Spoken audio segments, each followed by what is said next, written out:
Nā, ko ngā kawe mate o Tainui, te kaupapa nui i te koroneihana tuarima o Kingitu Heitia i te rānei.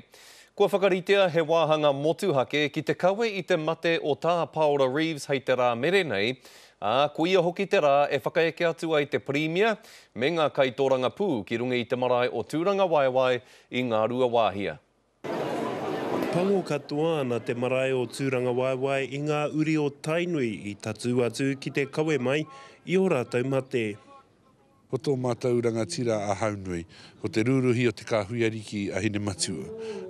Tae mai ki runga ki ngā marae o Maniapoto, o Raukawa, o Hauraki, o Waikato, kua muia katoa mai. A te rāmere i te pōwhiri ki te Premier me ngā kaitoranga pū, kua whakaritea he wāhanga ki te whānau pani o tā Paola Reeves. He no kua whakatakotohi ake he kaupapa, hei wānanga mā te whānau. Me he mea e matatonu ana te mamae o te ngā kau i rato i a rātou. Mōhi ana mātou, ko ia tira ko te aroha, kua pupu ake i rato i a rātou. Ko te tino tikanga o te kawe mate kua āhua ngaro i enei rā. Hei pupuru i te mauri o tērā ko ngaro atu nei, engari e ki ana te kōrero. Kia te tiro tātou ki te takapau, whakangaro.